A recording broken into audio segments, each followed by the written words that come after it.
Ajumma Choo!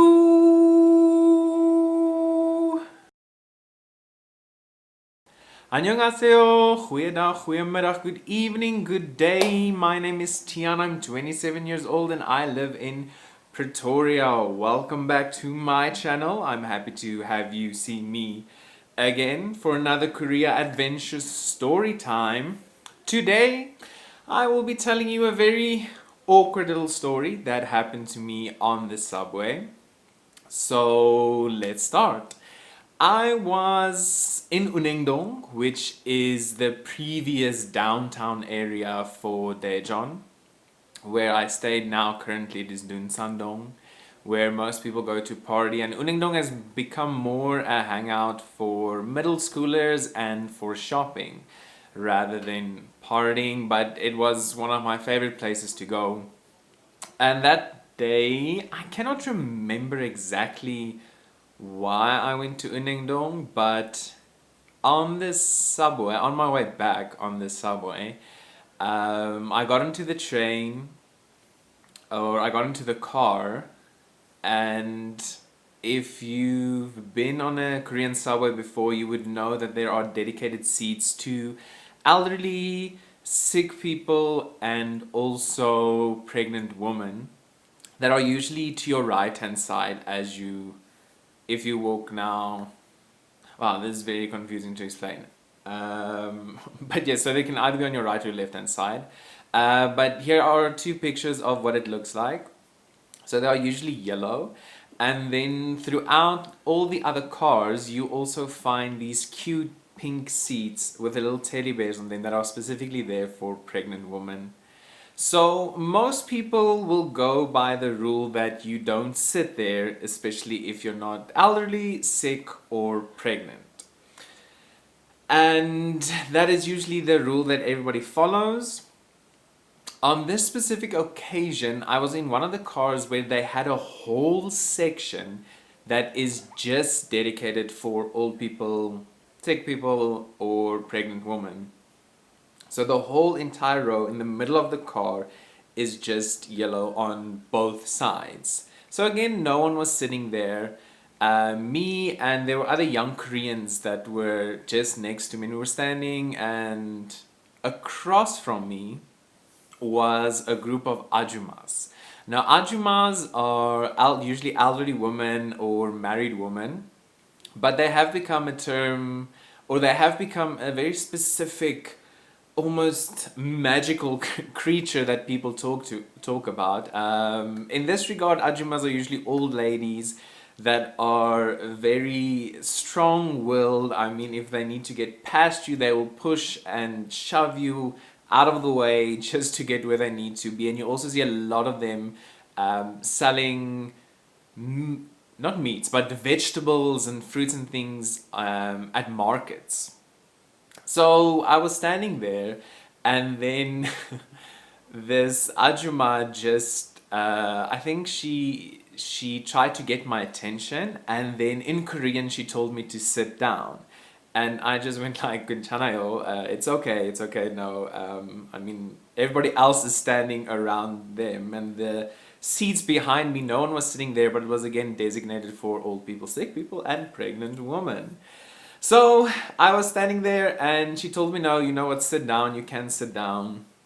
And eventually I sat down, very awkward, because now I was the only one sitting in this row with a group of Ajumas across from me. And then the rest of the car was filled with young Koreans standing around me. And I was just sitting there like, oh, okay. This is pretty awkward. And I thought, like, you know what, we'll just deal with it. There's no one else around me. If someone comes onto the train or onto the train, wants to sit down, of course I'll move. But like I said, there was space open around me. And then on my right hand side, there was actually a group of young Koreans. I think they were probably they're young, in their early 20s. And all of a sudden, what this Ajumma does, she calls out to them, and then she tried to tell them to sit down next to me. Oh, I can already feel my face blushing. Yeah, so she told them to sit down next to me.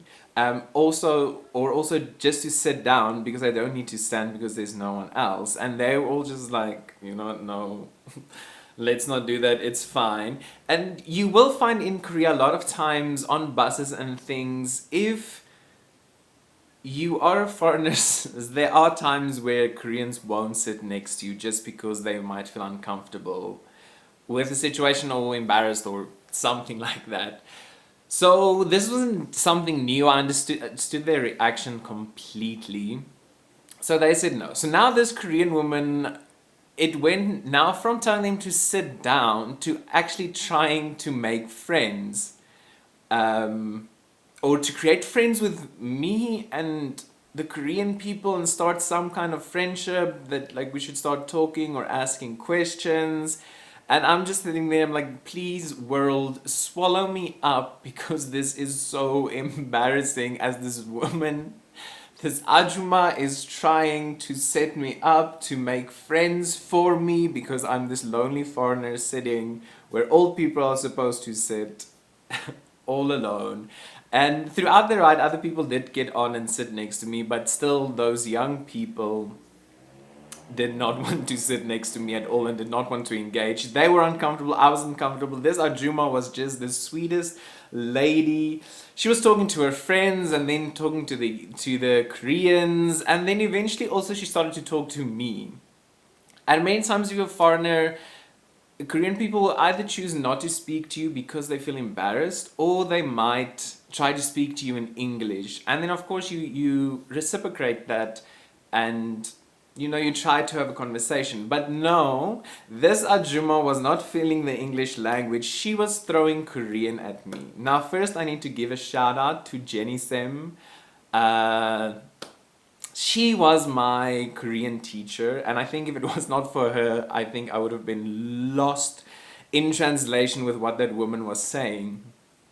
But now I'm already uncomfortable, I'm very awkward. Now asking me to speak Korean is like asking a Korean person to speak English. It's embarrassing, it's uncomfortable, you need a lot of self-confidence to actually do that.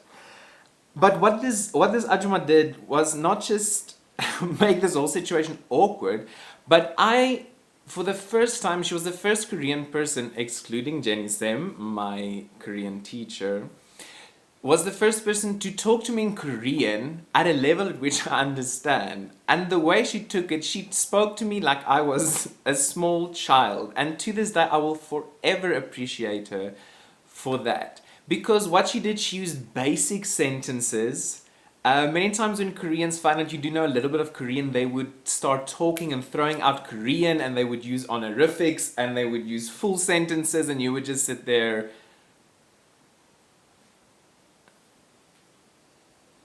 미안해. 한국어 조금 알아요. Or something like that. It would just become silent because you had no idea what they were saying. You might have picked up a word here or a sound there, like, I know that, but no, I have no idea what you're saying. But what this Ajumma did is she gave me basic sentences. What was one of the things she asked me? I think she asked me if I was living in Yusong.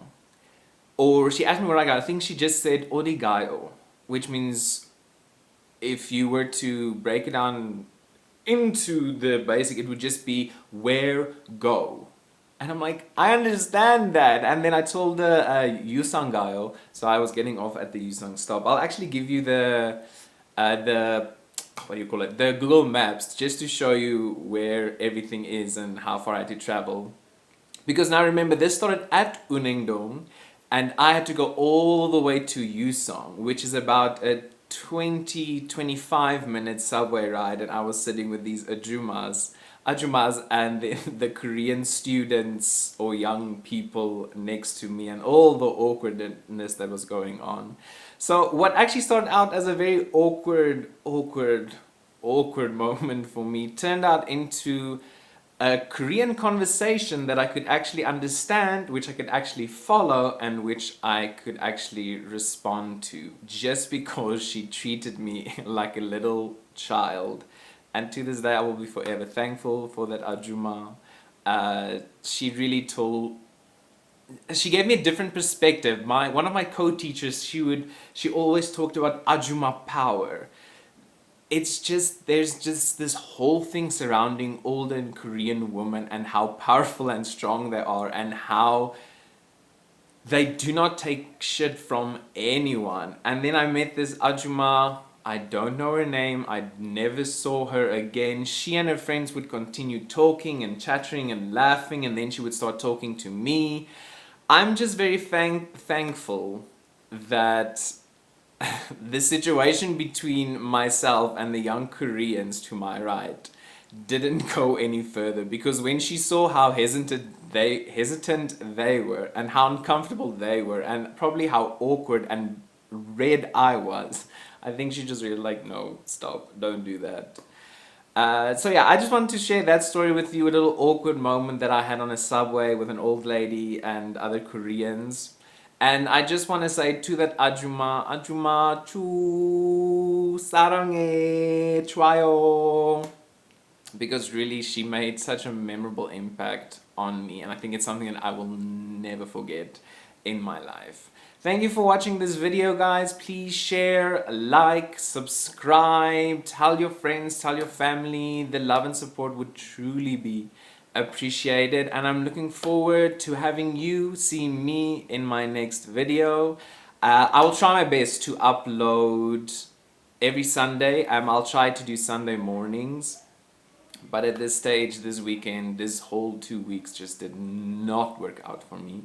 But I will try my best to keep uploading on Sunday and keep telling you short, long, various kinds of stories. I've got another awkward story. I've got my most embarrassing story left to tell.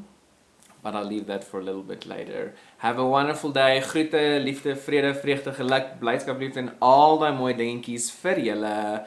Bye. Goodbye. Tot ziens. Good evening. Have a wonderful day. Bye.